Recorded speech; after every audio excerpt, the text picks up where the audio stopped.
Yo, hello sa inyo mga tol. Babiyahe nga pala tayo, samahan nyo ako. Ngayong Pasko. So bali nag-start ako mga tol. So ito mga tol yung starting ko. Ayan. Ito po 8:44 AM. So ngayon mga tol, ayun 8:45 na rito sa cellphone ko. Bali 561 sa akin papunta sa Caloocan ang pick up sa may Greenwoods. Bali ang babayaran niya 713. So sa akin dyan 561. So ganun mga tol, samahan nyo mga tol. Kung magkano nga ba ang kikitain ko ngayong December 25. Sabi kasi may mga nagsabi kasi malakas daw ang biyahe ngayon. So bali first time kong babiyahe ngayon. So tingnan natin kung magkano nga ba kikitain. So ganun mga tol, abangan nyo ako mga tol. So unang biyahe, first trip. So yun mga tol, nahihatid na natin yung pasahero natin. Bali kulang-kulang isang oras din at 2 minutes bago natin i-drop dito sa drop point ng EDSA. So bali mga tol, lagatay tayo ngayon ng panibagong booking. So bali ang oras mga tol ay 9:51. So bali bago ko kinuha yung pasahero, ipapultak muna ako para malaman natin kung magkano kita natin at magkano yung may gagas natin. So dito mga tol sa dito sa Quezon, Caloocan na pala ito. Dito sa Caloocan at boundary ng Quezon City, napakadalang po talaga ng pasahero dito. So bali ang gagawin ko, magsiset destination ako mga tol. Pupunta tayo ng south. So destination tayo ng Calamba para pasukan tayo ng Manila, Pasay, Parañaque o kaya Bacoor. So bahala na dyan mga tol. So, dito kasi banda sa may Obando, Valenzuela, sobrang layo na po niyan at badalang na po ang booking dyan. So bali babalik tayo ng south. So ganun lang mga tol. Mga tol, maling gagawin ko ngayon, gagapang ako ng pababa papuntang south. Gagapang tayo ng paunti-unti kasi nga dito kasi madalang ang pasahero. Maganda kasi ang dito sa Quezon City, Caloocan, pag mga papunta ng south, maganda yung transportasyon dito mga tol.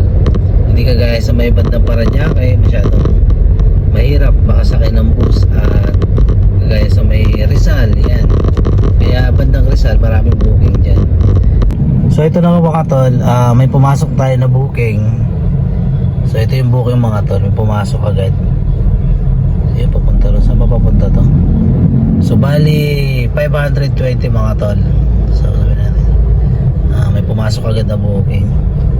Papunta siyang Terminal 3. So tama yung set destination natin, pa south. So yung mga tol, ang gagawin natin, puntahan na natin to. So ito na mga tol, andito na tayo sa Terminal 3. So hindi na ako nag-seti. So may pumasok agad So magkano kaya ito? 67? Pambira naman ang 67 po. So mga tol, pasensya na, allowed naman sa amin mag-cancel Ayan. So bali magsiseti ako ng papunta naman doon sa amin mga tol. Ayan, sana may pumasok. Dito sa Terminal 3 mga tol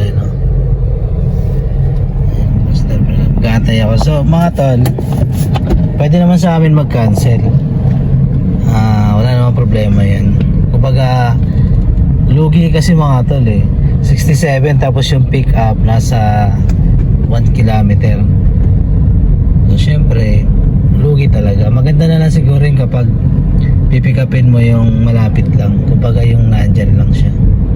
Siguro mga 200 meters, mga ganun. Pero kung 1 kilometer 67, napakalo. Talon-talo ka doon mga tol. Lugi-lugi ka talaga doon. Ayan, so gagawin ko, mag-aantay ako ng ilang minuto. Kapag wala pa rin pumasok, isa ako na i-release yung set destination. So bali naka 1,081 tayo mga tol. Ayan, 1,081. Kung kayo pupunta rito, huwag kayo magpa-parking dito. Bawal po mag-parking dyan. Nasa 1,000 din po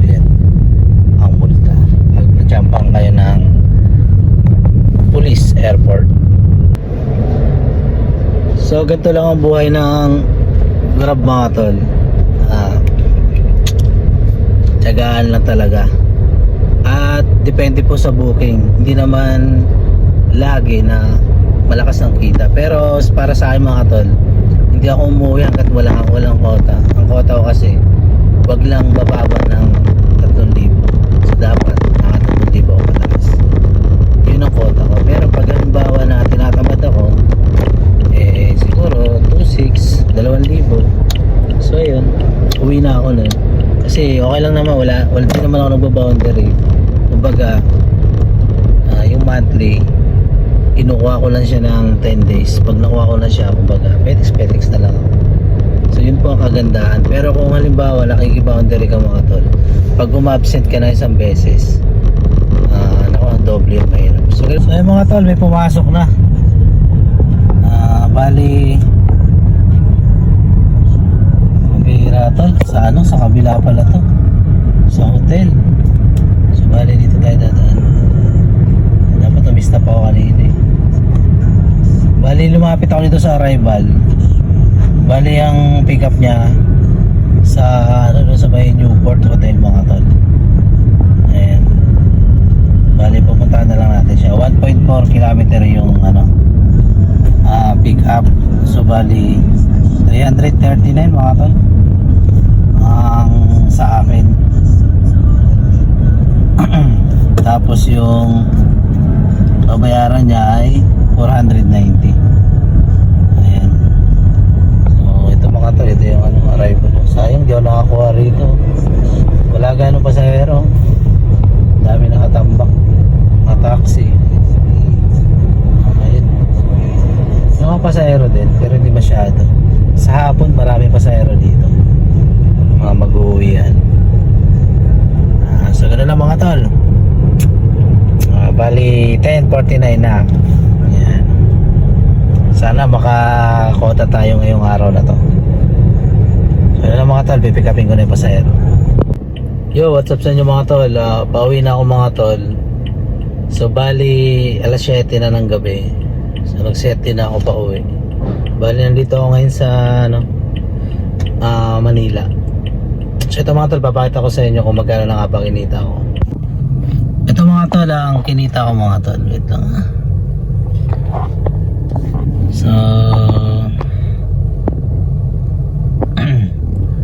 So bali kumita na ako ng 4,200 mga tol. Pero may pahinga po ako niyan. Tapos meron ako kontrata na 600 pesos. So bali naka 4,800 na ako mga tol. Pag sinama ko ang tip, nasa 5,000 mahigit. So bali ito yung mga tol.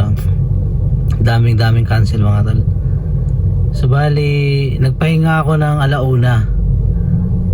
Alauna ko to na na booking at tatapos.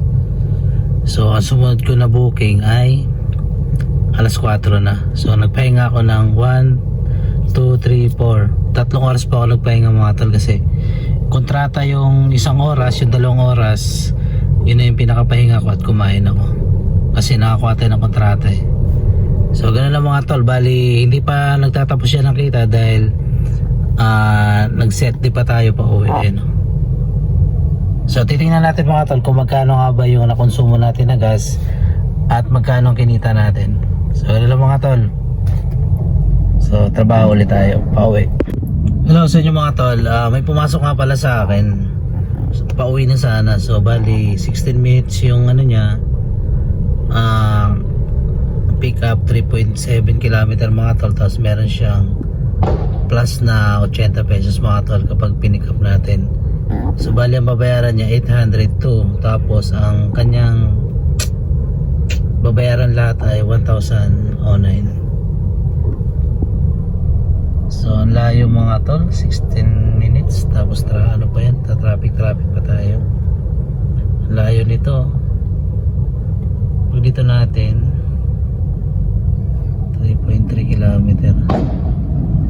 Tapos Andan Show Boulevard, Cainta, Ortigas. Tapos dito ako nauwi sa may Taytay ako nauwi dito. So gagawin ko mga tol, cancel ko na lang to. abang na lang tayo ng yung medyo malapit ng konti. So yun lang mga tol, abang muna ako. So yun lang mga tol, antay-antay tayo ng booking dito. Pinasukan ako ng Antipolo pero banlayo ng pick up, nasa 3.5 o 3.7 kilometer. So napakalayo po nun mga tol. Dadaan pa tayo ng masikip na Eskinita. So ang estimate niya ay 16 minutes for pick up location, pero estimated lang po yun. So pwede pang tumagal. So ito mga tol, navigation lang to mga tol eh. So nag-set destination tayo ng Tanay. So sana mabigyan tayo ng kahit papuntang Angono, Cainta o Taytay, okay na ako dun. Makauwi lang. So ganun lang mga tol, abang-abang balayo ng bigay ni Grab, pambira si Grab.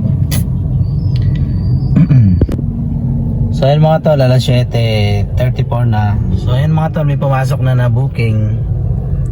Tingnan natin kung magkano. Hi po sabi.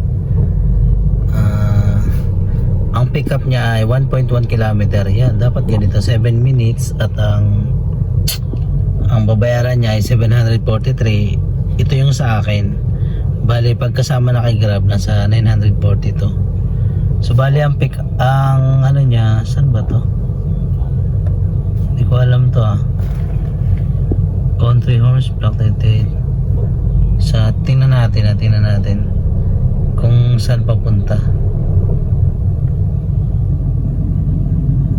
Papuntang Antipolo pa rin. So malapit na siya sa Taytay. Okay. Kanina kasi yung pumasok sa atin kanina, so may Teresa yun eh. Dito malapit siya sa Taytay. So okay na rin. Tara kunin na natin mga tol, malapit lang to eh. So game. Daanan natin. So ito na mga tol, naibaba na natin yung pasahero. 8:54 na, pauwi na ako mga tol. So nakaano na tayo, 4.9 kasama yung bali 5,500 kasama yung kontrata na 600 mga tol. So ang gagawin ko, gagapang na ako pa uwi tapos magagas, tapos titingnan natin kung magkano yung konsumo natin sa gas. So ganoon lang mga tol. Tingnan natin kung magkano magiging konsumo natin sa gasolina. Tara, pagas tayo mga tol. So ito na mga tol, full tank na. At ang gas natin ay 1,057. Tapos meron tayong apps na Uni-Oil. So bali mga tol ay meron tayong discount. So bali ang babayaran natin dyan ay nasa mga 950, mga ganun. So ganun ang mga tol. So bali ang kinita ko ay 5,000. Tingnan natin 5,500. Tapos wait, titingnan natin mamaya. Magbabayad muna ako mga tol. So ito na mga tol, pauwi na ako. So full tank na yan. Bali ang binayaran natin sa gas ay 1,003. So bali ang kinita ko ay 5,500 mga tol. Dahil meron tayong gross na 4.9 at may kontrata tayong 600. So bali umabot siya ng 5,500. So babawasan natin ng gas, sabihin natin 1,000. So meron siyang 4.5. Tapos savings ko para sa sasakyan, maintenance at panghulog ng sasakyan 1,000. So meron tayong 3.5 na malinis mga tol. So yung 500 panggasto sa bahay, meron tayong 3,000 na pocket money. Savings yun mga tol, pangbili ng mga accessories, pang emergency fund.